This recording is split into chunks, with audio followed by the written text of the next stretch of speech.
It was just past 1 in the morning on May 14th, 1983, in Orange County, California.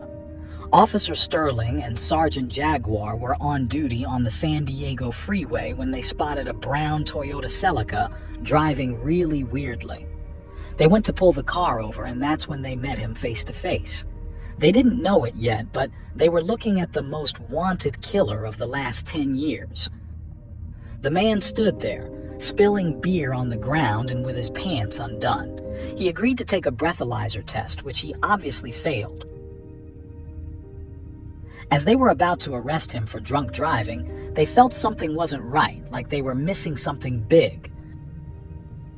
Sergeant Jaguar checked the car and found something that would haunt him forever. A young guy in the passenger seat, lifeless. This was the scene that the killer hadn't recorded in his secret list, which had more than 67 victims on it, victims who had faced unimaginable horrors.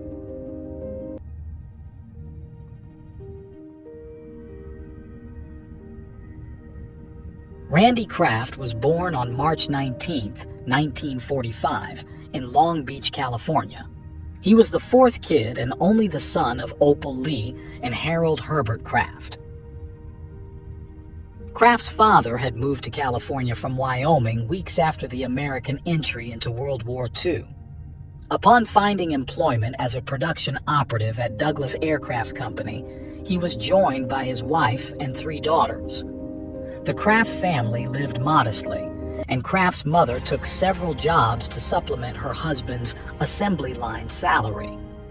Kraft's mother initially found employment as a seamstress in a Westminster garment factory before later obtaining employment as a cook in a local school. Nonetheless, Opal Kraft always found time for her children. In 1948, the Krafts moved to Westminster, Orange County. Kraft attended Midway City Elementary School, where his mother was a member of the PTA. As a student, his intelligence was noted by classmates and teachers. By 1957, Kraft was judged intelligent enough to attend accelerated classes at 17th Street Junior High School. After finishing high school in 1963, he went to Claremont Men's College in the small town of Claremont. Randy was into a lot of things there. He joined the Reserve Officers Training Corps and got really into politics.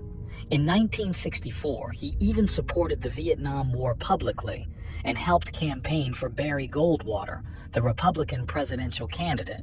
Randy also worked at a local gay bar and was so busy that he started taking Valium to help with his stomach and headaches. However, over time, his friends got worried about how much medicine he was using. His grades started to drop. He began drinking, played poker all night, and even failed his econometrics class, which delayed his graduation by 8 months. 1968 was a big year for Randy. He got his economics degree and shifted his political views from right-wing to more democratic, even working hard for Robert Kennedy.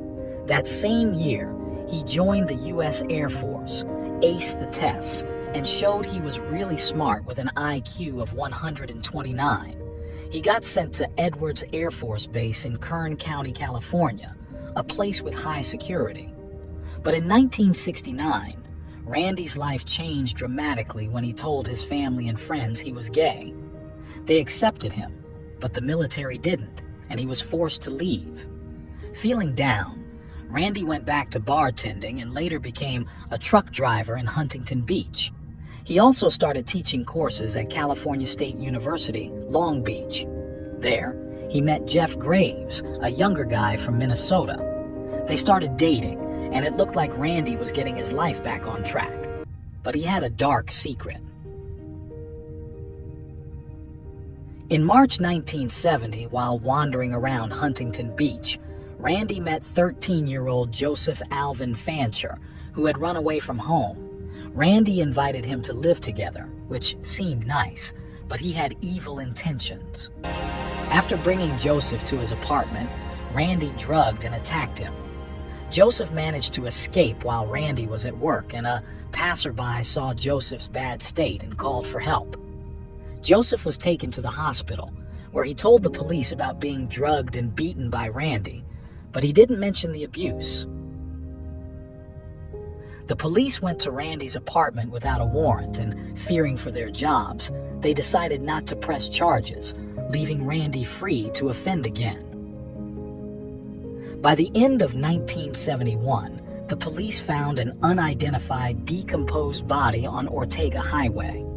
The victim was Wayne Joseph Duquette, a 30-year-old bartender. The autopsy indicated he died from alcohol poisoning on September 20th of that year. The investigation stalled, with no leads on Wayne's clothes, belongings, or his killer. On December 26, 1972, police on Highway 405 in Seal Beach found 20-year-old sailor Edward Daniel Moore's body. He was tied at the wrists and ankles, had a hit mark on his face, probably from a blunt instrument, bite marks, and shockingly, a sock stuffed in his rectum. It looked like he'd been thrown from a moving vehicle. 6 weeks later, on February 6th, police found a man's body, aged between 17 and 25, near the Terminal Island Freeway. He couldn't be identified, but like Edward Moore, he had a sock stuffed similarly. Police suspected the same killer was behind these crimes, but the culprit remained at large as more victims appeared. On April 9th, 17-year-old Kevin Clark Bailey was found beside a road in Huntington Beach. He had been castrated and sodomized. 13 days later, another dismembered body was found and given the name John Doe. On July 30th, 20-year-old Ronnie Jean Wiebe was found strangled, with marks suggesting he'd been restrained and hung before death. The year ended with another gruesome discovery on December 29th. 23-year-old art student Vincent Cruz Mestas was found dead in the San Bernardino Mountains. He was openly bisexual. As with several previous victims, one of the victim's socks had been forced into his rectum.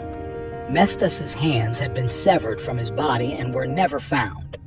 By November 1974, 5 more victims had been found beside or close to major roadways in Southern California, 3 of whom had been conclusively linked to the same killer. 2 of these victims, 20-year-old Malcolm Eugene Little and 19-year-old James Dale Reeves, had each been found beside a freeway with foreign objects inserted into their bodies, whereas the body of the 3rd victim, 18-year-old Marine Roger Edward Dickerson, bore evidence of bite marks much like several earlier victims. On January 3, 1975, Kraft abducted and murdered a 17-year-old high school student named John Liras. The youth was last seen boarding a bus in Long Beach. His strangled body was found the following day, discarded at Sunset Beach with a foreign object protruding from his anus. Drag marks along the beach close to where his body was found suggested that 2 individuals had carried Larris's body into the water. 2 weeks after this murder, on January 17th, the body of a 21-year-old named Craig Jonadis was found discarded in the parking lot of the Golden Sails Hotel near the Pacific Coast Highway and Loynes Drive in Long Beach. Jonadis had been strangled to death with a length of string, possibly a shoelace.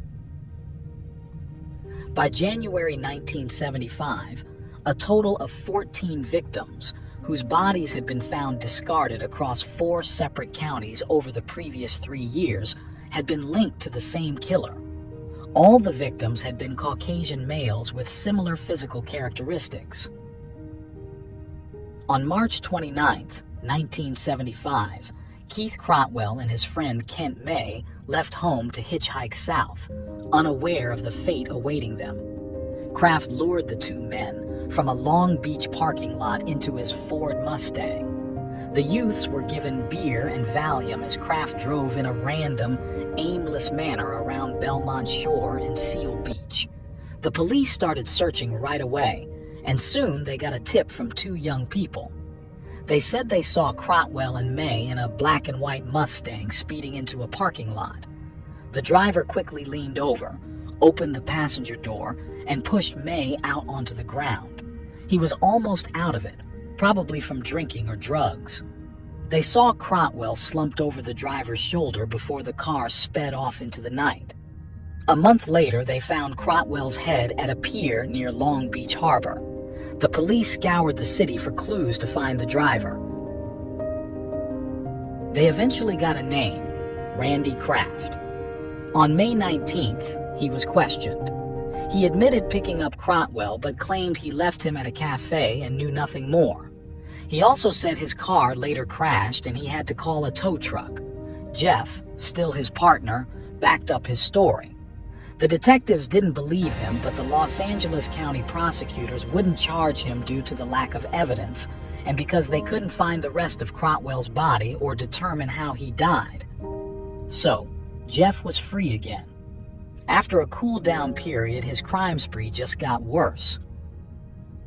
On December 31st, he kidnapped 22-year-old Mark Hall, tied him to a tree in a canyon, abused him, cut off his private parts, stuffed them into his rectum, burned him with a lighter on the chest, nose, and cheeks, gouged out his eyes, and then attacked him with a broken bottle. As if that wasn't horrific enough, Kraft suffocated Mark by stuffing leaves and dirt into his throat. When the police found Mark's body, they were shocked, and the autopsy revealed he was alive for much of this ordeal. This led the police to profile the killer as highly intelligent, methodical, and organized, possibly with military background, noting the use of surgical tape on several victims' noses, a technique used in the military to prevent body decomposition after death. On January 24th, 1976, investigators from different parts of Southern California gathered in Orange County to discuss how to proceed with the search. Meanwhile, Kraft was living a peaceful life. In the following months, he ended things with Jeff Graves and soon found new love in Jeff Seelig, a 19-year-old baker's apprentice. They moved to Laguna Hills, promised each other forever, and shared a passion for threesomes, often picking up people from highways for this. During this time, Kraft wasn't violent, and it seemed his relationship had quenched his thirst for blood. He went nearly a year without committing any crimes until he struck again on December 10th, killing 19-year-old Paul Joseph Fuchs. Though Fuchs's body was never found, his name was on Kraft's list of victims. Kraft lay low after that, but on April 16, 1978, he strangled Scott Michael Hughes after drugging him with Valium and removed one of his testicles. Hughes's body was found fully clothed except for his shoelaces. On June 11th, 23-year-old Roland Gerald Young was found near a San Diego highway, mutilated and stabbed, then thrown from a speeding vehicle. 8 days later, the body of Marine Richard Allen Keith was found in Moulton Parkway, showing signs of being tied up, with strangulation as the cause of death and alcohol in his system. Despite ongoing efforts, police couldn't pin down the killer or save the victims, including Keith Arthur Klingbeil, a 23-year-old found beside Interstate 5, strangled with his shoelaces. At the hospital, they discovered he had ingested large amounts of paracetamol and alcohol and had burn marks on his chest. He died shortly after. On September 29th, Richard Anthony Crosby, 20, was found dead under similar circumstances along Highway 71 in San Bernardino, having vanished the day before while hitchhiking. The California Strangler, as the media dubbed him, had the region in fear, with every officer on alert for the next crime. On November 12, 1978, trucker Michael Joseph Inderbeaton's body was found near the San Diego freeway, castrated like the others.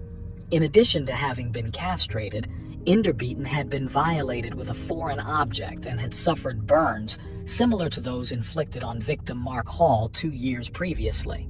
The cause of death was listed as suffocation. Kraft's attacks became less frequent, with the next one occurring in July 1979 on a highway.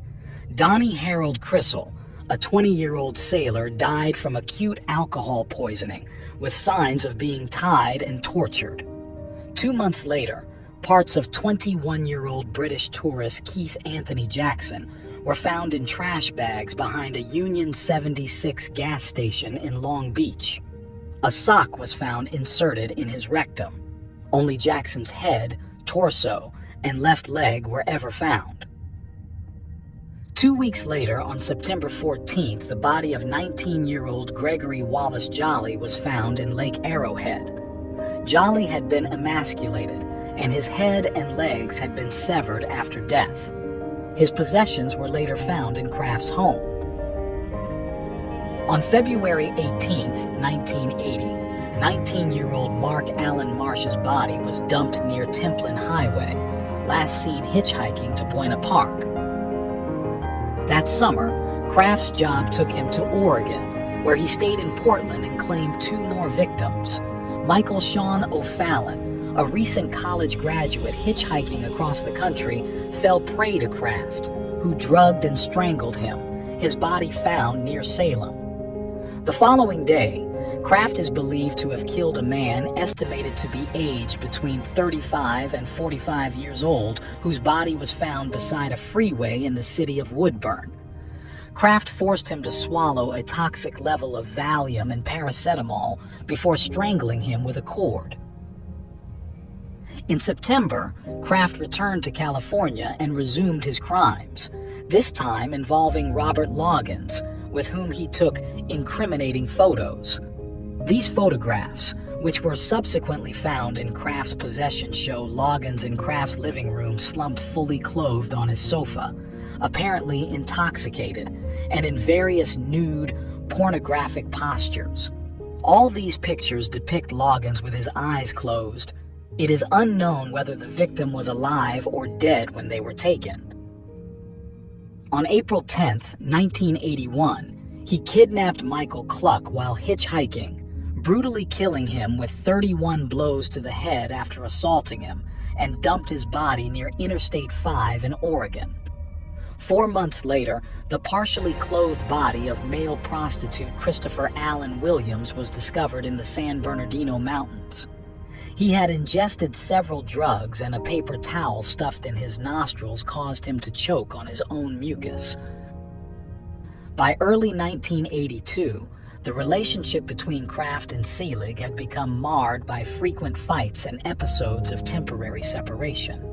In an effort to resolve their personal differences, the couple began attending weekly counseling sessions in Huntington Beach. These sessions began on June 22, 1982. Then, the brutality of the killings escalated. Raymond Davis, just 14, disappeared while looking for his dog in Echo Park. 12 days later, he was found decomposed under leaves, wrists tied and shoelace around his neck. Nearby, 16-year-old Robert Avila was found dead under similar circumstances.